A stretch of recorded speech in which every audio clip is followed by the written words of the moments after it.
बिस्मिल्लाहिर्रहमानिर्रहीम। अपनी क्लास का आगाज़ हदीस माहाना तरबियती मौजू से करेंगे। प्यारे आका सल्लल्लाहु अलैहि वसल्लम ने इरशाद फरमाया, सबसे अफजल ज़िक्र ला इलाहा इल्लल्लाह और सबसे अफजल दुआ अल्हम्दुलिल्लाह है। जामे तिर्मिज़ी की हदीस है ये। तो तमाम बच्चों ने बेटा अब तो रमज़ान आ चुके हैं, हमारे मामूल में ज़्यादा से ज़्यादा ज़िक्र, अस्कार, तिलावत, नवाफिल शामिल हो जाएं और हम ज़्यादा से ज़्यादा अपने वक्त को अल्लाह ताला की अताअत और रज़ा में ख़र्च करें और अल्लाह ताला की रज़ा हासिल करने की कोशिश करें और अपने वक्त को बहुत कीमती बनाएं। उम्मीद करते हैं तमाम बच्चे अल्लाह ताला का शुक्र अदा करने का एहतमाम करेंगे और अल्लाह ताला के ज़िक्र अस्कार में वक्त को गुजारेंगे। Class 6 subject science lecture 4 chapter number 4 microorganism, teacher Waqas Ahmed Qasmi. अच्छा, हमने माइक्रो ऑर्गेनिज्म के बारे में पढ़ रहे थे। तो हमने लास्ट टाइम जो देखा था, हमने माइक्रो ऑर्गेनिज्म और डीके में हमने ये चीज़ देखी थी कि भाई डिकम्पोज़र क्या होते हैं और ऑर्गेनिक मैटर क्या होते हैं। आज हम इंशाल्लाह बात करेंगे कि डिकम्पोजिशन होती क्यों है, होती कैसे और उस पर क्या क्या चीज़ें फैक्टर इफ़ेक्ट करती हैं, अगर कि भाई किस सूरत में डिकम्पोजिशन ज़्यादा होती है और किस सूरत में कम होती है, किस सूरत में हम अगर बिल्कुल ख़त्म करना चाह रहे हैं तो कैसे करेंगे। तो सबसे पहले डीके को ही समझ लेते हैं कि डीके क्या होता है। डीके होता है हमारे इकोसिस्टम के अंदर डेड ऑर्गेनिजम्स और वेस्ट मटेरियल ब्रोक डाउन होते हैं, किसके ज़रिए, बैक्टीरिया और फंगी के ज़रिए। उसको आप क्या बोलते हो, डिकम्पोज़र। तो बैक्टीरिया और फंगी आपके पास डिकम्पोज़र होगा और उस प्रोसेस को आप बोलते हो डीके और decomposition. And it release nutrients back into the environment ready to reuse other organism। अब ये क्या कर रहे हैं कि ये जो है फिर रिलीज करते हैं न्यूट्रिएंट्स को। उन्होंने उसको खा लिया, उसको जमा किया, फिर उसको रिलीज किया जो एनवायरनमेंट में शामिल हो गया। Some food chains have decaying matter as the first stage. कुछ जो आपके पास फूड चेन्स होती हैं उसके जो पहला पहला जो स्टेज होता है वो डिकेइंग मैटर होता है। मतलब जो डिके का मैटर होता है वहाँ से फिर जो है दोबारा फूड चेन स्टार्ट हो रही होती है। Under what condition will decay occur the fastest. किस कंडीशन में डिके बहुत जल्दी होता है। A warm moist oxygen rich environment is the most favourable for decay to occur. भाई डिके अगर कोई भी चीज़ डिकम्पोज होना शुरू होती है तो उसके लिए मौसम गर्म हो और जो है मॉइस्चर हो और ऑक्सीजन ज़्यादा क्वांटिटी में मौजूद हो एनवायरनमेंट में तो बहुत जल्दी डिके हो जाता है। What cause dead matter to decompose. अच्छा भाई, किस वजह से होता है इस बारे में बात कर लेते हैं। Dead organisms are decompose by microorganism. वो भाई डेड ऑर्गेनिजम्स जो है डिकम्पोज होते हैं माइक्रो ऑर्गेनिजम्स के ज़रिए। Decomposers are microorganism. Decomposers क्या है, माइक्रो ऑर्गेनिजम्स है। वो क्या करते हैं, that break down dead matter into simpler form. Dead matter को क्या करते हैं, बिल्कुल सिंपल फॉर्म में ब्रेक डाउन करना शुरू करते हैं। Important decomposers like bacteria and slime mould break down dead and waste matter into simpler substance which are nutrient for the decomposer। अब क्या हुआ कि उन्होंने क्या करना शुरू किया, बैक्टीरिया और स्लाइम मोल्ड ने डेड मटेरियल, डेड और वेस्ट मटेरियल जो था पहले उसको ब्रेक डाउन किया और सिंपलर सब्सटेंस में उसको ब्रेक डाउन कर दिया। क्यों किया, क्योंकि ये उसके लिए न्यूट्रिएंट का काम करते हैं which are nutrient for the decomposer. क्योंकि ये जो डेड मटेरियल है या वेस्ट मटेरियल है ये न्यूट्रिएंट होता है डिकम्पोजर के लिए। फिर आगे चलते हैं, माइक्रो ऑर्गेनिज्म एंड डीके। अब यहाँ पे आपको नज़र आ रहा है, many amoeba cell join to form a slime mould. जब बहुत सारे अमीबा सेल मिल जाते हैं तो वो क्या बन जाते हैं, यहाँ पे देखें अगर आपको नज़र आ रहा है तो स्लाइम मोल्ड अमीबा सेल से बन रहा है। इस तरह bacteria are found inside the wood. मुख्तलिफ लकड़ियों के अंदर, लकड़ी के अंदर आपको बैक्टीरिया पाया मिलेगा, बैक्टीरिया की मौजूदगी नज़र आएगी। Decomposers only observe a small amount of nutrient. बहुत थोड़ा जो है ये ऑब्जर्व करते हैं और बाकी the rest of nutrient are release into the environment में रिलीज कर देते हैं।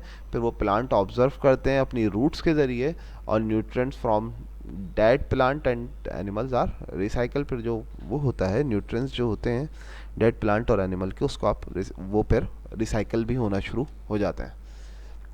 ड्यूरिंग डिकम्पोजिशन क्या होता है, water vapours and carbon dioxide are also release in the environment. भाई डिकम्पोजिशन की सूरत में वाटर भी रिलीज हो रहा होता है एनवायरनमेंट में और कार्बन डाइऑक्साइड भी रिलीज हो रही होती है।